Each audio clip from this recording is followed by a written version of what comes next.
Bonjour à tous. Alors, dans cette conférence, je vais vous parler de netlinking.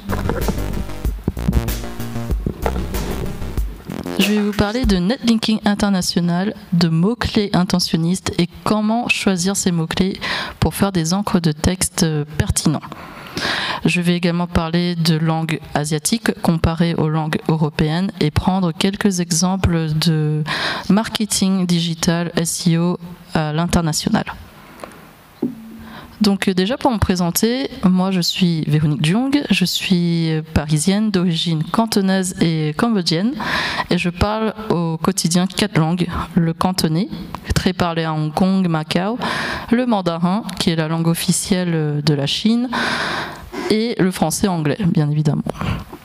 Au quotidien, j'ai plusieurs casquettes. Donc, je suis entrepreneur. Actuellement, je suis cofondatrice et présidente de l'agence Rankwell. Je suis également ambassadrice de WhitePress, qui est une plateforme de netlinking à l'international d'origine polonaise. Je suis auteur d'ouvrages, donc j'ai écrit 6 livres sur le SEO et le plus récent que je viens de publier, c'est un livre en chinois destiné aux professionnels du marketing en Chine pour en fait leur apprendre à faire le référencement sur Google. Parce qu'un de mes buts, c'est également d'amener des marques chinoises, des marques asiatiques sur le marché français et essayer de les implanter correctement en France. Je suis aussi professeur chez Schema Business School, professeur de SEO, et également à l'IUT de Sceaux. Et conférencière où j'ai pu parler, prendre la parole dans différents événements comme le SEO Campus aujourd'hui. Et également ambassadrice du programme Google Women Techmakers où on va en fait promouvoir toutes les actions que les femmes peuvent mener dans l'IT, dans les hautes technologies et dans les intelligences artificielles.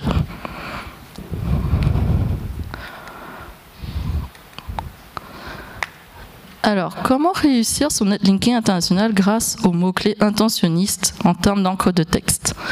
Déjà, le SEO, qu'est-ce que c'est?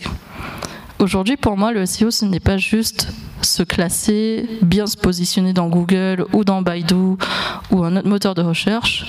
Finalement, ça reflète une offre et une demande, et cela partout dans le monde. On a des internautes qui recherchent des informations, des produits, des services, et nous, en tant que SEO ou en tant que webmaster de site web, on doit répondre à ces services, à ces besoins. Donc l'idée, c'est de créer en fait des landing pages, de créer de la valeur pour répondre aux requêtes des internautes. Une fois qu'on a compris ça, on a compris comment fonctionne à peu près le SEO aujourd'hui. Bien sûr, il y a la technique, il y a des aspects liés à l'architecture du site, l'arborescence, tout ça. Finalement, en fait, ça fait partie de la strate et d'un plan d'action, on va dire, plutôt dans l'opérationnel. Mais dans l'esprit qu'il faut avoir, c'est vraiment de savoir qu'on est dans un monde qui bouge très vite et il faut répondre à des besoins d'internautes. Alors, la problématique du jour, c'est comment faire pour que l'on trouve votre produit ou votre service, surtout si vous le vendez dans plusieurs pays. Et je vais essayer, via cette conférence, de vous donner un peu le bon état d'esprit à avoir quant à la réalisation, par exemple, aussi d'une étude de mots-clés dans une langue étrangère. Parce qu'à partir de là, quand vous avez les mots-clés, vous pouvez les utiliser dans vos contenus, bien évidemment, et également en netlinking. Parce qu'en netlinking, je pense que la plupart des personnes le savent dans la salle, vous avez besoin d'utiliser d'encre, et d'encre générique. Et du coup, comment choisir les mots-clés, notamment en langue japonaise, où on a 3 écritures. D'une langue à l'autre, j'ai remarqué qu'il y a beaucoup de manques sémantiques. Par exemple, il y a des choses qu'on va pouvoir dire en français, qu'on ne va pas pouvoir exprimer en chinois ou en cantonais. Typiquement, je parle 2 langues au quotidien, le français et le cantonais, et à chaque fois, il y a des choses, je ne sais pas traduire en fait. Je ne peux pas traduire parce que c'est des expressions typiques à la culture, à la langue, à l'histoire du pays. et ça n'existe pas en fait dans la langue cible. Et du coup, pour le SEO, vraiment, il ne faut pas faire de traduction. De traduction littérale, alors ça, c'est carrément à bannir, mais même faire appel à des traducteurs, parfois, je trouve que ça manque en fait de sensibilité, de marketing dans le texte qu'on va recevoir dans la langue cible. Donc, un exemple que je donne très souvent, c'est le domaine du luxe.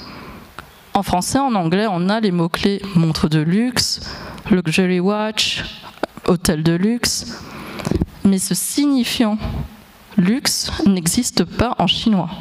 En chinois, on va plutôt parler de famous, de célèbre, de reconnu, mais le mot luxe n'est pas du tout dans nos idéologies ou dans nos signifiants.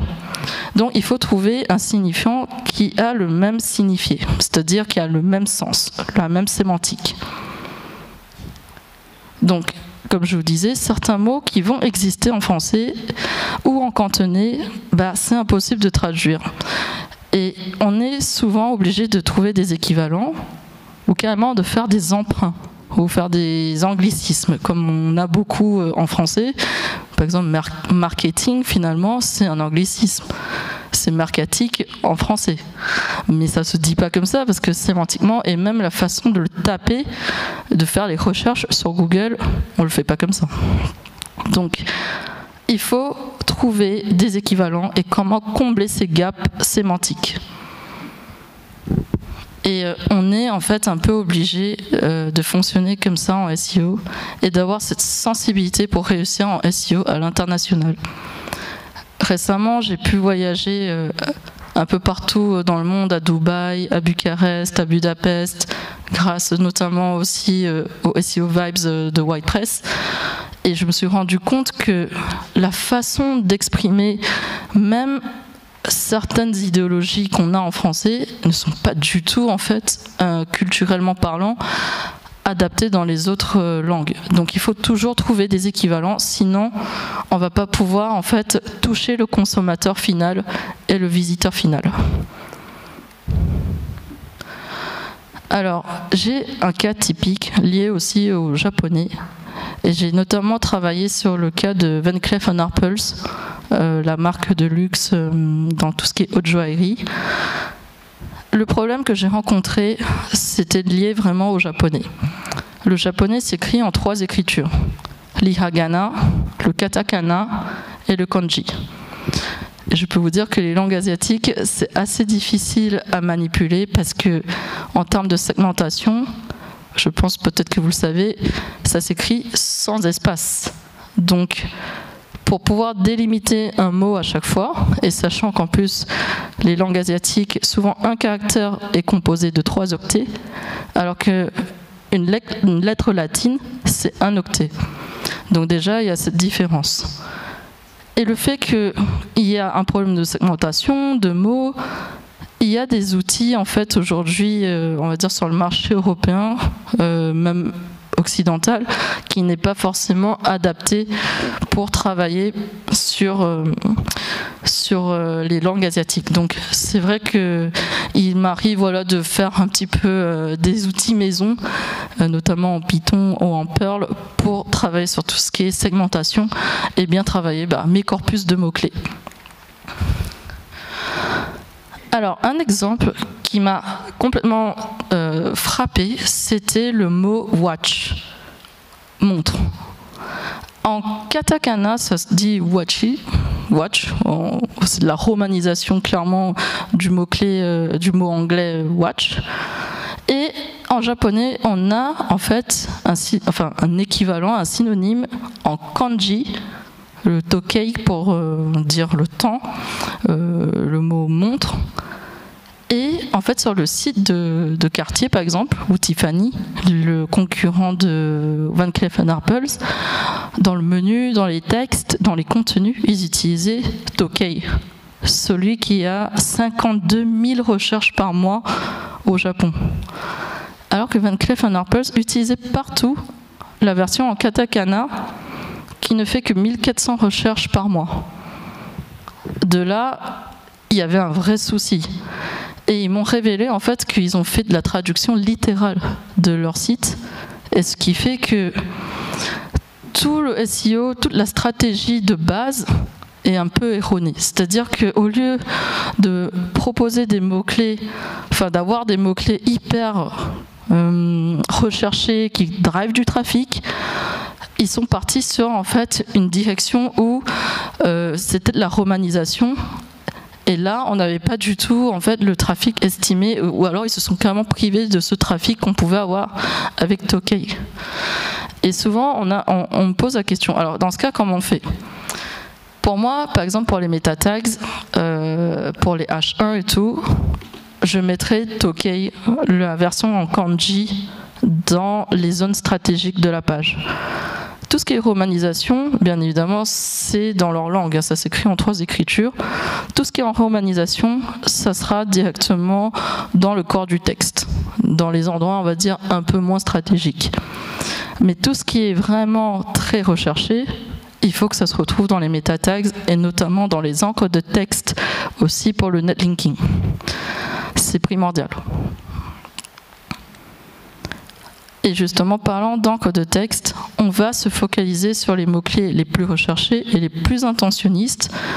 Ici, comme je viens de vous le dire, je choisirai bien évidemment la version kanji pour avoir un trafic hors marque un peu plus de qualité.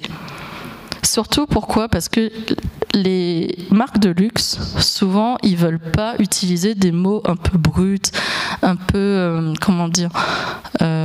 trop courants, du langage courant dans leur contenu, parce qu'ils trouvent pas ça joli.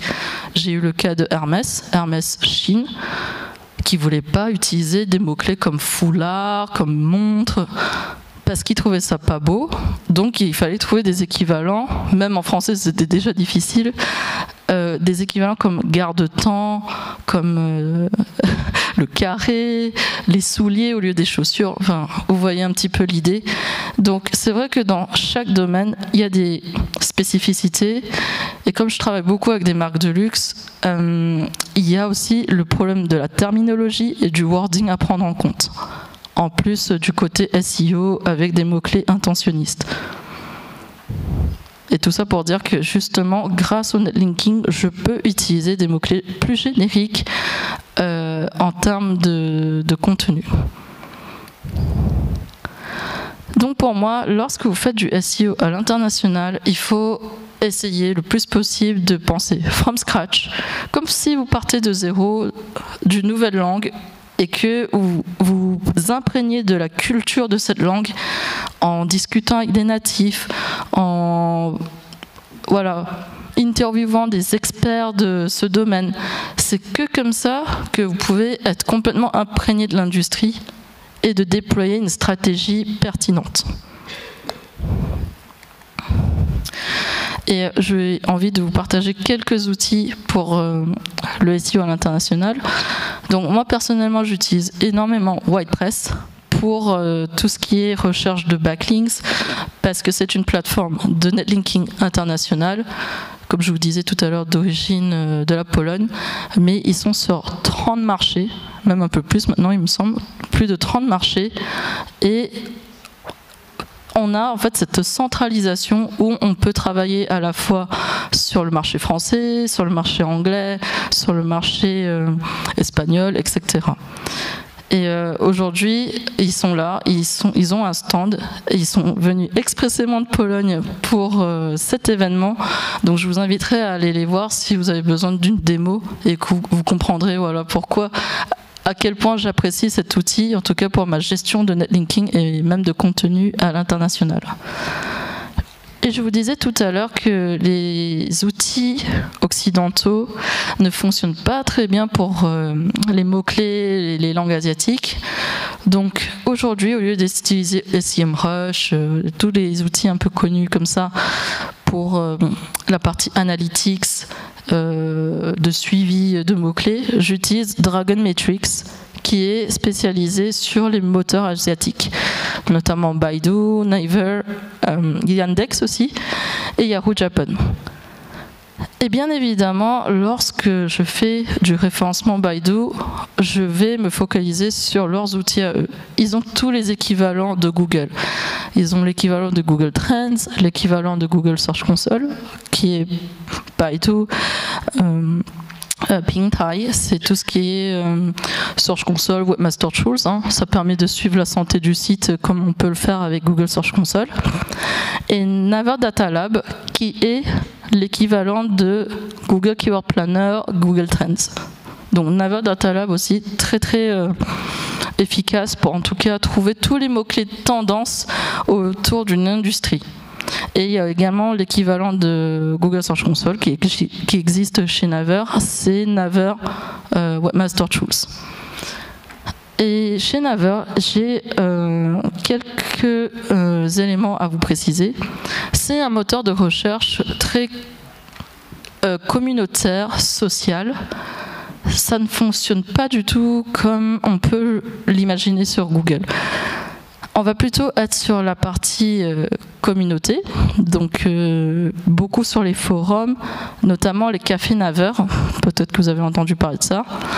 Les cafés Naver, c'est vraiment un peu la plateforme, le portail sur lequel il faut y être pour en fait être relativement populaire. Et on a également les blogs Naver qui permettent justement aux marques, notamment j'ai accompagné 24 Sèvres de LVMH à créer leur café Naver et leur blog Naver, où aujourd'hui en fait on a des articles en coréen et qui à la base étaient des articles en chinois qu'on a traduits en coréen. Donc vous imaginez un petit peu le projet, parce que la langue la plus proche pour le café Naver ou le blog Naver, si jamais vous n'avez pas de contenu en coréen, effectivement le chinois peut être pertinent pour faire l'équivalence et traduire le contenu de façon assez proche. Parce qu'en termes culturels et idéologiques, le chinois et le coréen sont vraiment des langues très très proches, sachant que le coréen a des racines chinoises. Et finalement, bien évidemment, pour le japonais, j'utilise Yahoo Japan et tous les outils qui vont avec. Et pour info, Yahoo Japan n'est plus disponible en Europe. Vous ne pouvez pas aller dessus, je ne sais pas si quelqu'un avait déjà essayé. Il faut un VPN. Si vous êtes en Europe, pour aller sur Yahoo Japan, il faut un VPN pour maintenant afficher le moteur de recherche. C'est protection, je pense que niveau RGPD, c'est peut-être pas tout à fait adapté à nos lois. Du coup, c'est vrai que sur cette partie, pour Yahoo Japan, si vous voulez tester des choses, ça sera plutôt avec un VPN maintenant. Et bien évidemment, quand on n'a pas une langue en interne, ce qu'on fait, c'est qu'on travaille avec des agences locales, des partenaires locaux, qui vont nous aider justement au niveau sémantique, natif, et même au niveau culturel et marketing en général. Donc encore une fois, la traduction, c'est à proscrire. Même si vous dites je vais tester avec ChatGPT, je vais tester avec DeepL, ça ne fonctionne pas. Vraiment, surtout si vous travaillez avec des langues asiatiques un jour, c'est quelque chose vraiment à proscrire. Et la traduction, j'ai déjà vu ça, la traduction littérale d'une étude de mots-clés, c'est vraiment pas possible. Il faut repartir de zéro.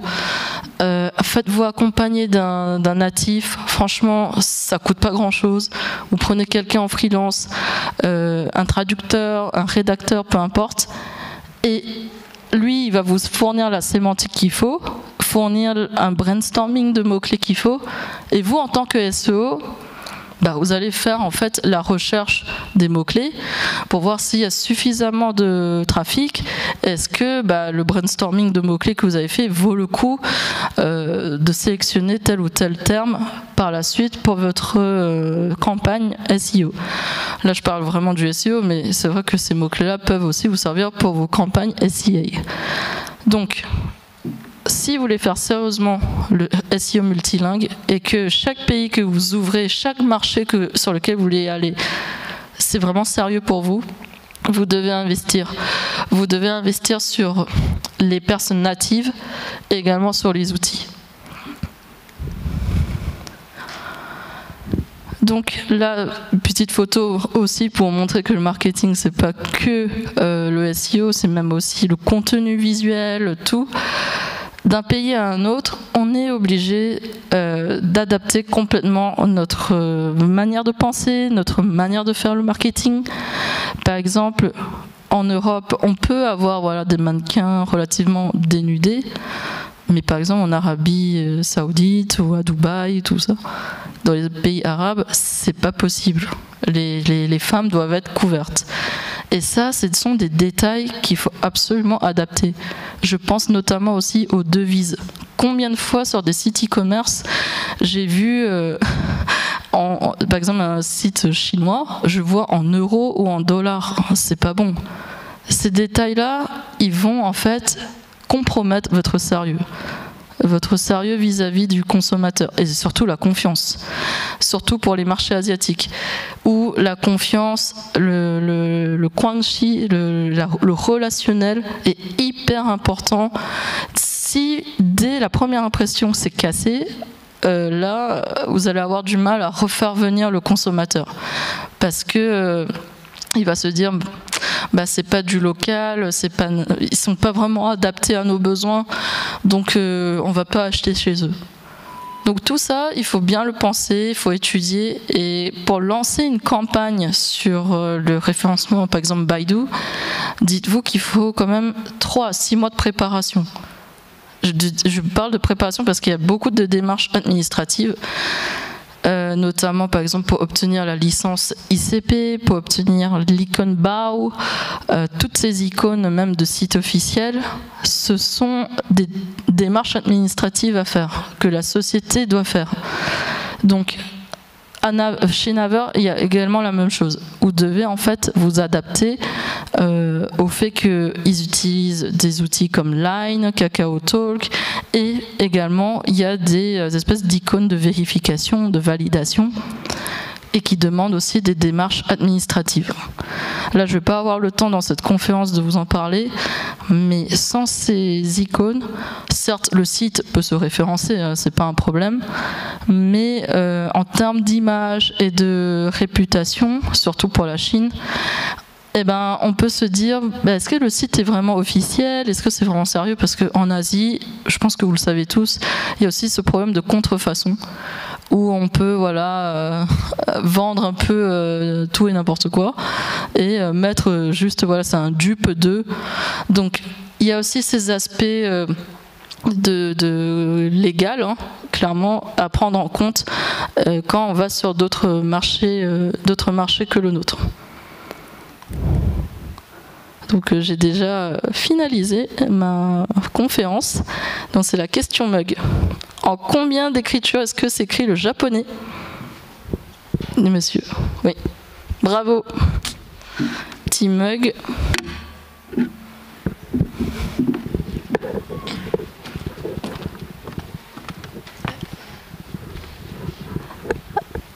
Est-ce que globalement vous avez des questions? Voilà, ça c'est le fameux livre dont je vous ai parlé, que je viens d'écrire en chinois à destination des professionnels du marketing en Chine. Et mon but, c'est vraiment de former et de promouvoir le SEO Google en France, en Europe, en tout cas de façon occidentale, en Chine, dès cette année. Voilà. Est-ce qu'il y a des questions? Non, pas de questions? Ok, merci à tous. Et puis donc on reprend à 11h45.